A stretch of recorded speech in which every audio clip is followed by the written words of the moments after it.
ദീപു ആ മൊട്ടയെ കൊണ്ട് തോറ്റടാ. അവന്റെ റാഗിങ് സഹിക്കാൻ പറ്റാതായിട്ടുണ്ട്.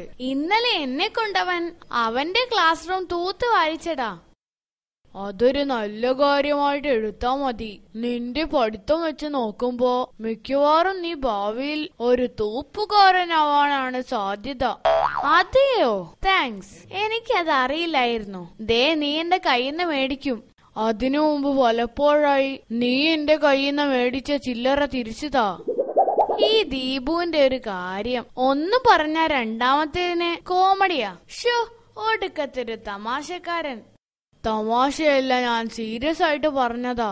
എനിക്ക് തരാനുള്ള കാശ് 2 ദിവസത്തിനകം തന്നില്ലെങ്കിൽ എന്റെ സ്വഭാവം നീ അറിയും. ഇവൻ എന്നെ ചിരിപ്പിച്ച് കൊല്ലും. എടാ, ജീവിതത്തിൽ ഇന്ന് വരെ ഞാൻ ആർക്കെങ്കിലും കടം വാങ്ങിച്ച കാശ് തിരിച്ചു കൊടുത്തതായി നിനക്ക് ഓർമ്മയുണ്ടോ? നീ കണ്ടിട്ടുണ്ടോ?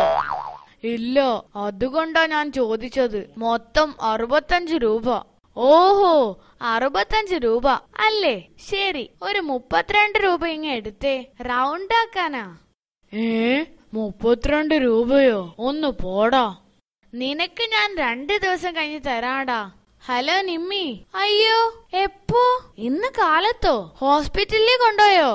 എടാ ദീപു, ആ മൊട്ടയ്ക്ക് ഉഗ്രനൊരു പണി കൊടുക്കാമെടാ. മൊട്ടെ, ഒരു ഹെൽപ്പ് ചെയ്യണം, അത്യാവശ്യമാ.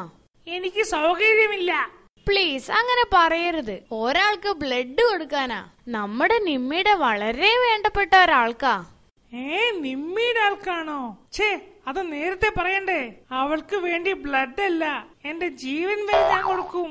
നിമ്മി, ടെൻഷൻ ആവരുത്. ഈ മുട്ടയില്ലേ കൂടെ? ആർക്കാ ആക്സിഡന്റ് പറ്റിയത്?